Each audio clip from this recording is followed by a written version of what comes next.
Hello everyone, welcome back to my YouTube channel. आज हम बात करने वाले हैं एमएससी सेवन्थ सेमेस्टर के क्वेश्चन पेपर के बारे में, जिसका नाम है इलेक्ट्रॉनिक्स। और ये हमारा सब्जेक्ट कोड है, ये हमारा पेपर कोड है, और ये एमएससी सेवन्थ सेमेस्टर एग्जामिनेशन 2024 का क्वेश्चन पेपर है।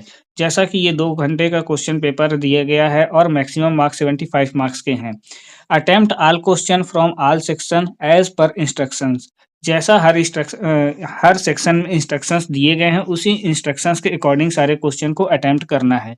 Section A, very short answer type question. हमें इसे 50 शब्दों में लिखना होता है। 10 क्वेश्चन आते हैं, इसमें हमें पर क्वेश्चन 3 मार्क्स मिलते हैं, तो यहाँ से हमें 30 मार्क्स आसानी से गेन हो जाते हैं। पहला क्वेश्चन दिया गया है, why is SCR always turn on by gate current.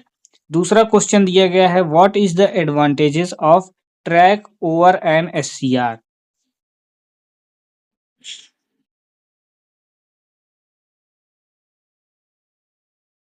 Third question, what is the differential amplifier.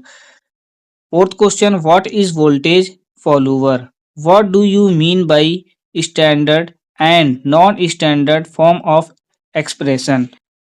How Boolean algebra differs from binary number system.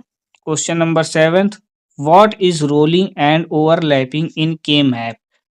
Question number 8. Describe some applications on track. Question number 9. What is the need of negative feedback in OP amplifier? Question number 10. Draw OR gate using NAND gate.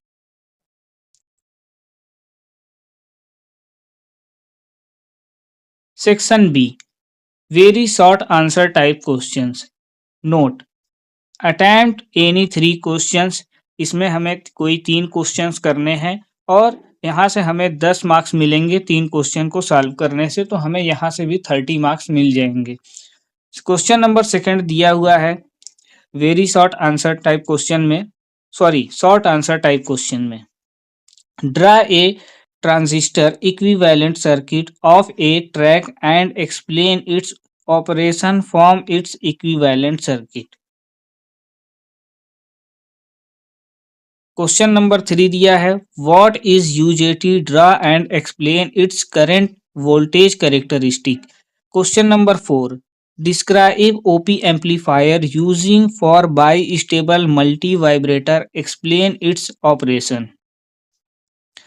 Question number 5, draw the circuit diagram of A difference amplifier using OP amplifier and find an expression for the output voltage.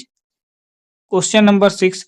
Explain the term input offset current, input offset voltage and CMRR. What are the effects of offset? Question number 7. What do you mean by bandwidth of OP amplifier? Discuss the frequency response of an OP amplifier. Question number 8, simplify the following Boolean expression. ये हमारा expression दिया गया है, इसे simplify करना है। Question number 9, describe a two input XOR gate exclusively with the help of NAND gate. Section C, long answer type question. हमें इसमें 4 क्वेश्चन दिए जाते हैं, जिनमें से हमें एक क्वेश्चन कोई करना होता है और यहाँ से हमें 15 मार्क्स मिलते हैं एक क्वेश्चन को सॉल्व करने पर, और हमें यहाँ पे इस आंसर को 500 शब्दों में लिखना होता है। तो क्वेश्चन नंबर 10 दिया गया है, draw the transistor equivalent circuit of an SCR and explain its working from this equivalent circuit. Question number 11, what is the difference between a half adder and full adder. Give the truth table of full adder and hence show that a full adder can be constructed using 2 half adders and a OR gate. Question number 12. Discuss the operation of an OP amplifier integrator. Question number 13. A differential amplifier has an input of 1 volt with a differential input of 10 megavolt and an output of 5 megavolt with a common mode input of 10 megavolt. Find the CMRR in dB.